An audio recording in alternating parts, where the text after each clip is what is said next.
ብልጽግና በሁሉም የጦር ግንባሮች እየደረሰበት ያለው ሽንፈት ተጠናክሮ እንደቀጠለ ነው። የዙፋኔ ሁነኛ ጠባቂ ነው ብሎ የሚኮራበትና መከላከያ ሰራዊት በሚል የማይገባው ስያሜ የሚጠራው ኃይል ከባድ ኪሳራን እያስተናገደ ነው ተብሏል። ከዚህ ቀደም በሁሉም የአማራ ግዛቶች እግረኛና መካናይዝድ ጦሩ በከፍተኛ ደረጃ እርምጃ እንደተወሰደበት ፋኖ ገልጿል።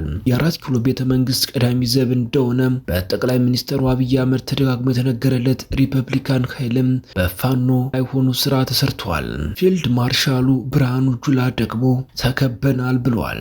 የፊልድ ማርሻሉ ንግግር ያገዛዙን ከፍተኛ ስጋት፣ የተስፋ መቁረጥ ስነ ልቦናና በወታደራዊ መስክ የደረሰበት ያለውን ጫና በግልጽ የሚያሳይ ነው ተብሏል። ቀዳሚው መረጃችን ነው። በደቡብ ጎንደር የሚገኙ አብዛኞቹ የዞኑ ቦታዎች በፋኖ ቁጥጥር ስር መግባታቸው እየተነገረ ነው። የአገዛዙ ጦርም ነቅሎ እየወጣ ይገኛል። በሌላ በኩል የአማራ ፋኖ ብሔራዊ ንቅናቄ ጎንደር ጠቅላይ ግዛት ተከፋፍሎ የነበረውን አደረጃጀት ሙሉ በሙሉ ወደ አንድ እዝ በማምጣት የወደ ስራውን ማጠናቀቁን የእዝ አመራሮች ምደባን ይፋ ማድረጉ ተገልጿል። ይህም ወደ እናንተ ይደርሳል። ጀብደኛው ሚኒሊክ እዝ በአገዛዙ ላይ የሚፈጽማቸውን ጥቃቶች ዛሬም አጠናክሮ ቀጥለዋል። የአማራ ፋኖ ብሔራዊ ንቅናቄም ሚኒሊክ እዝ 101ኛ ኮር ታላቅ ድል መጎናጸፉ ነው የፋኖ አመራሮች ከግንባር እያደረሱን። በአዲስ አበባ ጉዳይ ደግሞ የገዢው ፓርቲ አባላት ለሁለት ተከፋፍለዋል። እስከ መጨረሻው ድረስ አብራችሁን ከቆያችሁ ወደ እናንተ ይደርሳል። ሰላም ጤና ይስጥልኝ። የተከበራችሁና የተወደዳችሁ የኢትዮ ላይቭ ኒውስ ሚዲያ ቤተሰቦች እንደምን ቆያችሁን? በሁለት ሰዓቱ መደመጥ ያለባቸውንና ትኩረት የሚሹ በርከት ያሉ መረጃዎችን አጠናክረን ይዘን ቀርበናል። እናንተም እስከ ዝግጅታችን ፍጻሜ አብራችሁን እንድትቆዩን በአክብሮት የጋበዝን። አሁን በቀጥታ ወደ ዝርዝር መረጃዎቹ እናልፋለን። ብልጽግና በሁሉም የጦር ግንባሮች እየደረሰበት ያለው ሽንፈት ተጠናክሮ እንደቀጠለ ነው። የዙፋኔ ሁነኛ ጠባቂ ነው ብሎ የሚኮራበትና መከላከያ ሰራዊት በሚል የማይገባው ስያሜ የሚጠራው ኃይል ከባድ ኪሳራን እያስተናገደ ነው። ከዚህ ቀደም በሁሉም የአማራ ግዛቶች እግረኛና መካናይዝድ ጦሩ በከፍተኛ ደረጃ ጥቃት እንደደረሰበት ይታወሳል። የአራት ኪሎ ቤተ መንግስት ቀዳሚ ዘብ እንደሆነ በጠቅላይ ሚኒስትሩ አብይ አህመድ ተደጋግሞ የተነገረለት የሪፐብሊካን የጥበቃ ኃይል ልዩ ኮማንዶ በጦር ንጉሶቹ የአማራ ፋኖች አይቀጡ ቅጣት ተቀጥቷል።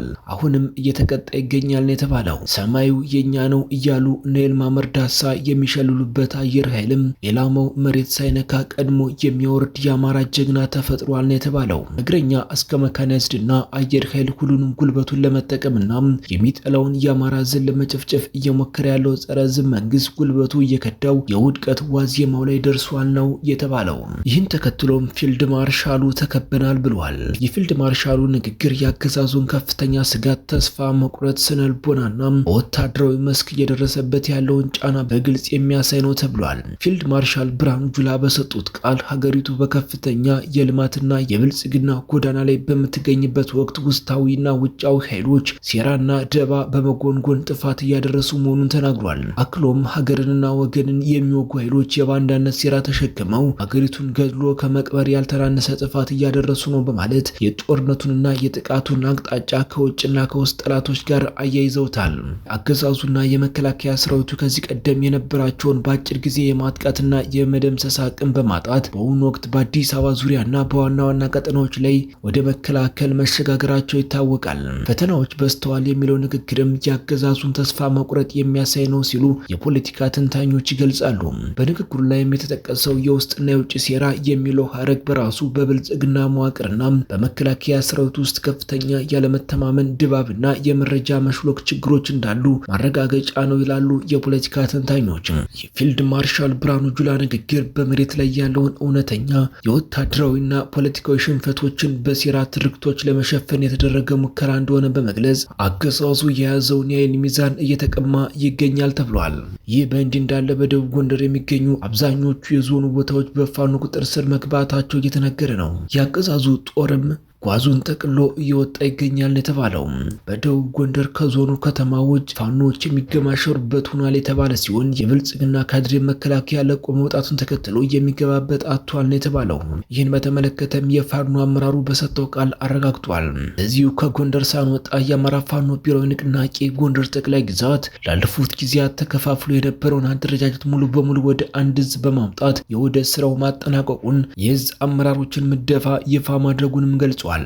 በዙ ምክትል ሰብሳቢና የወታደራዊ ጉዳዮች ኃላፊ በአርበኛ ሀብቴ ወልዴ ተፈርሞ በወጣው መግለጫ መሰረት በስራ አስፈጻሚ፣ በምክትል ስራ አስፈጻሚና በተለያዩ የስራ ዘርፎች ኃላፊነት 84 አርበኞች መመደባቸው ታውቋል። በዚሁ ይፋ በተደረገው የአመራር ስያሜም የዙ ዋና አዛዦች አርበኛ ዮሐንስ ንጉስና አርበኛ ባየቀነው እዙን ለቀጣይ 3 ወራት በጥምረት እንዲመሩ ተመድበዋል። አርበኛ ሰለሞን አጥናው ተቀዳሚ ምክትል ሰብሳቢ፣ አርበኛ ኩሩቤል ጉባኤ ምክትል ሰብሳቢ፣ አርበኛ ደጀኔ በላይ ወታደራዊ አዛዥ፣ ኮሎኔል አበራ አዛነው ወታደራዊ አማካሪ፣ አርበኛ አንተነ ድረስ የፖለቲካ መምሪያ፣ አርበኛ ተሾመ አበባው የዘመቻ መምሪያ፣ አርበኛ ጋሻው ግዛት የህዝብ ግንኙነት ጽህፈት ቤት፣ አርበኛ ንጉሴ አዱኛ የህዝብ አስተዳደር መምሪያ፣ አርበኛ ሲሳይ አሸብር የመካናይዝድ ጦር መምሪያ፣ አርበኛ ቢኒያም አለምነው ወታደራዊ ቃል አቀባይ፣ በተጨማሪም የፋይናንስ፣ የሎጂስቲክ፣ የህክምና፣ የህግ ስነ ምግባር፣ ወታደራዊ ፍርድ ቤት፣ የቴክኖሎጂ እንዲሁም የሴቶችና ወጣቶች መምሪያዎች ተዋቅረው ኃላፊዎች የተመደቡላቸው ሲሆን ውህደቱ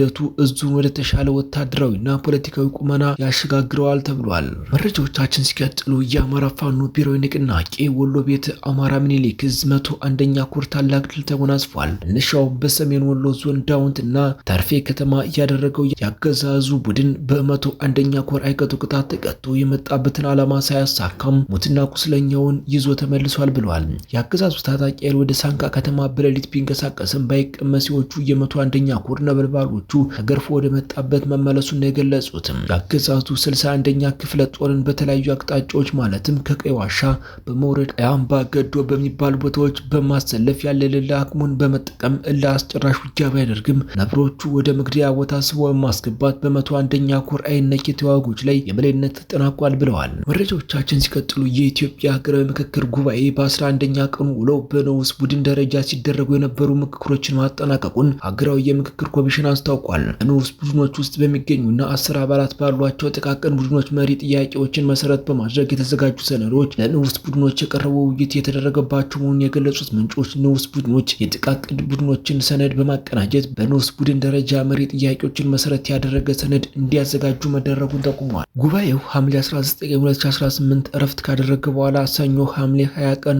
250 አባላት ያሉት ስልታዊ ቡድኖች ደረጃ ምክክር ማድረግ እንደሚጀምር ተገልጿል። 5 ንዑስ ቡድኖችን የሚይዘው ስልታዊ ቡድንም ተመሳሳዩን ሰነድ እንደሚያዘጋጅ የሚጠበቅ ሲሆን አንድ የርዕስ ጉዳይ ተመካካሪ ቡድን የሚያዋቅሩት 2 ስልታዊ ቡድኖች የሚያቀርቧቸው ሰነዶች በስራ ቡድን ደረጃ የሚያቀርበውን ምክረ ሀሳብ ለማዘጋጀት በጥቅም ላይ እንደሚውሉ ኮሚሽኑ ለተመካካሪዎች ያቀረበውን የስራ የቡድን ምክክር ስልት ሰነድ ይጠቁማል። በንዑስ ቡድን ደረጃ በተካሄዱ የሰነድ ዝግጅት ሂደቶች ውስጥ ለአዲስ አበባ ከቀረቡ 4 የህጋዊ አቋም አማራጮች መካከል 2ቱ ሚዛን መድፋታቸውን ምንጮች ነግረውናል። አዲስ አበባ ሲቲ ስቴት፣ የፌዴራል አካል፣ ራሷን የቻለች ክልል፣ የኦሮሚያ አካል የሚሉ አማራጮች እንደቀረቡላት መዘገባችን የሚታወስ ሲሆን በጥቃቅን ቡድን እንዲሁም በንዑስ ቡድን ደረጃ በተደረጉ ምክክሮች የፌዴራል አካልና የኦሮሚያ አካል የሚሉ አማራጮች ጎልተው መውጣታቸው ምንጮች ገልጸዋል። የፌዴራል ከተሞች የሚል ርዕስ በተሰጠው አጀንዳ ቁጥር 3 ውስጥ በንዑስ አጀንዳነት የቀረበው የአዲስ አበባ ህጋዊ አቋም ጉዳይ የሞቀ ሀሳብ ልውውጥ ከተካሄደባቸው ጉዳዮች መካከል አንዱ መሆኑን የገለጹት ምንጫችን ሀገራዊ የምክክር ኮሚሽን ለምክክር ሂደቱ ባቀረበው የሀገራዊ ምክክር አጀንዳዎች የውይይት መሪ ጥያቄዎች ሰነድ መሰረት ከቀረቡት 4 አመራሮች መካከል ሲቲ ስቴት፣ የፌዴራል አካልና የኦሮሚያ አካል የሚሉት አማራጮች በድጋፍና በተቃውሞ አስተያየቶችን ሲያስተናግዱ እንደቆዩ ጠቁመዋል። ኮሚሽኑ ያቋቋመው የምሁራን ፓናል ሐምሌ 16 ቀን 2018 በአጀንዳዎች ዙሪያ ለተመካካሪዎች ማብራሪያ ከሰጠ በኋላ 2ቱ አማራጮች ጎልተው መውጣታቸውን ሰምተናል። የፓናሉ አባላት የ4ቱን አማራጮች ማንነት የተመለከተ ማብራሪያ ያቀረበ ሲሆን አዲስ አበባ ራስ ገዝ ትሁን የሚል አቋም ይዞ የነበሩ ተመካካሪዎች ከተማዋ የፌዴራል አካል ትሁን የሚለውን አማራጭ ወደ መደገፍ ማዘንበላቸውን ምንጮች ነግረውናል።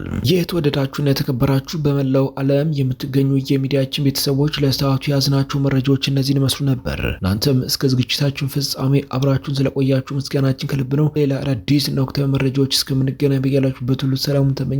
ጤና ይስጥልን።